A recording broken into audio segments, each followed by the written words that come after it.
Okay, guess what time it is? Another round of Radpherd. We'll take a walk around the truck and see what's new. You might notice already the fuel tank. That's something that I've been struggling with to figure out how to hang them. And here we go. This is how I ended up coming up with a plan. I have just slided on those two pipes. Now the difficult part is that you have to get them straight and parallel with each other. You can see in there just some of the brace work and all that as well. So between the two tanks and this pipe that goes across there, that's 6 inch and, well, it's considered 6 inch pipe. That is also going to be full of fuel. That runs me up to close to 30 gallons for the truck.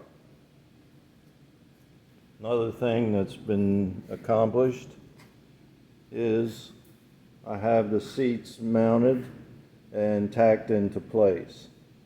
You'll also note that I have these brackets on the sides. Well, these are actually office chairs, and the armrests were the structure to give the back's brace work or strength. So now I took diamond plate and bolted in its place. In the end, the tops of these are going to have to be cut down some, and right now they move, which will be taken care of when I weld the two pieces on either side together.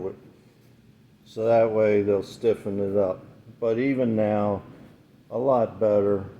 Definitely makes the seats safe for automotive use. Let's see what else is new on this farm rod. Take a look. We got bumpers. Aren't they cool? They're off of a 70.5 Camaro. And if you're wondering how they're held on, you guessed it. I welded them on. I couldn't come up with a decent, simple way to attach them. I wanted them in nice and tight to the truck. And of course, tight doesn't mean that you don't have this gap in there, but tight means on the ends here, they didn't stick out any amount. So I did what any Ferguson friend would do. I welded it. And just to add some interest to the truck, because I was getting tired of just welding and fabricating stuff that no one could see, I went ahead and I painted the grill and the area behind the headlights. It looks pretty good. I've had a few compliments on it already. I am probably going to, well, I'm not probably, I'm going to try pinstriping this area right in here on each of them with a high gloss, close to a chrome-like look, and hopefully that's going to give it a little more pop.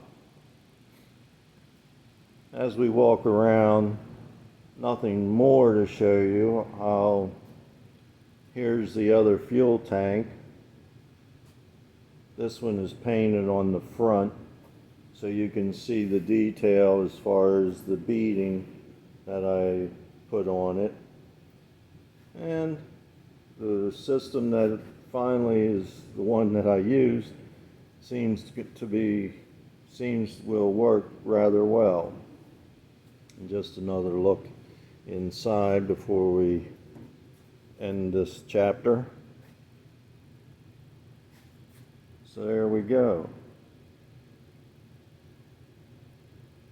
Oh yes, what am I saying? I still have more to do. Let's see if we can get to that. Nothing like laying out a plan and then forgetting half of it.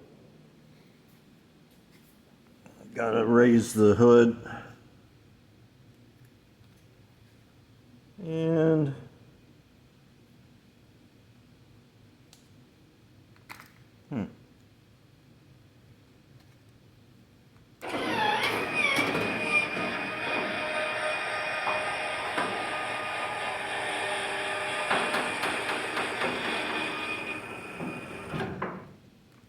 sorry I couldn't show it going up.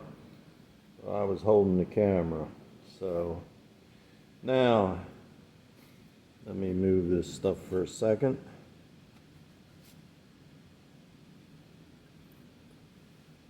There's the base to my intake manifold. You can see the 8 runners that go and tie into the ports on the block. And then I've machined off all the extra material. I need to put in a breather, which is now going to go right there in the front. My camera froze. I don't know whether that'll come out in the video or not. So anyway, that's there. And then I have my cardboard mock-up for the actual plenilum chambers. Will go on there like that. That'll give you a little more idea of how the manifold's going to look. And now I think I've shown you everything that's new. Well, one more. See the springs on there? I put them on to help quiet down the closing of the hood and to help when you first start opening it.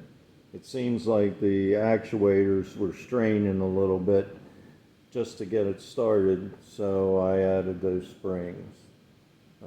They do help quiet it down. All right, well, that's about it for this chapter. So, just remember, I'm not childish.